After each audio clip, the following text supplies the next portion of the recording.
J'ai démarré en micro-entreprise et au bout de 3 mois, compte tenu des résultats, j'allais exploser le chiffre et on a décidé de passer sur le statut de SARL.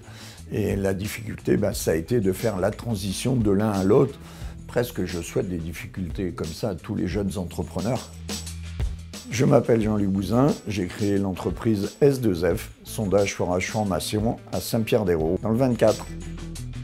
Alors c'est avant tout des problèmes de santé qui ont mis un terme à ma carrière sur chantier de foreur, de sondeur et d'encadrement sur chantier. Et ça a été vraiment un énorme choc pour moi de ne plus pouvoir exercer ce métier que j'aime tant.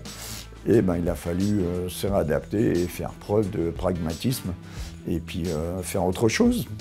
À côté de ça, je suis un passionné de la transmission du savoir, étant moi-même déjà moniteur en boxe française, guide de palanquet en plongée sous-marine.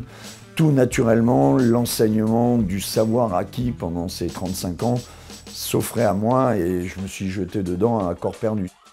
Et puis étant dans le milieu depuis très longtemps, je savais que ce besoin était flagrant, quoi.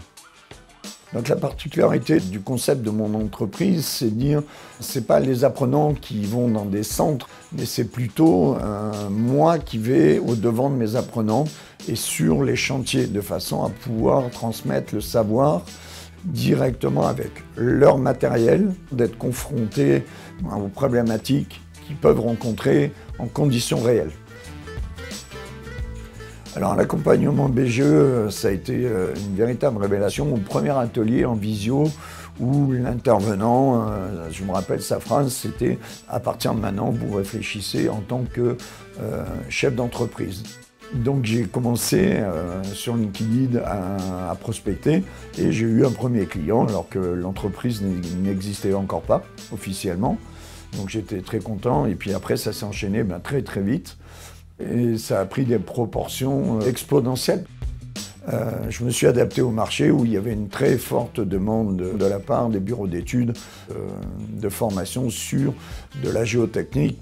Et il y avait absolument plus de personnel parce que entre la crise de 2008, le Covid qui est passé par là, la transmission du savoir-faire entre les anciennes générations et les nouvelles générations ne s'est pas faite.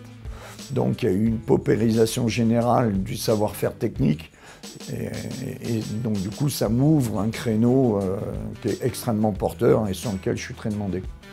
Alors j'ai des bons retours de clients, enfin un seul petit raté, mais effectivement j'aurais dû l'anticiper, mais c'est pas grave parce qu'on apprend de ses erreurs. Tout me procure de la satisfaction, organiser mon planning, faire plaisir à mes clients. Et j'ai jamais pris autant de plaisir que d'aller chercher de l'information sur Internet, de fouiller. Et depuis que je me suis lancé dans ce projet, c'est ce qui me motive tous les matins, c'est que j'apprends tous les jours.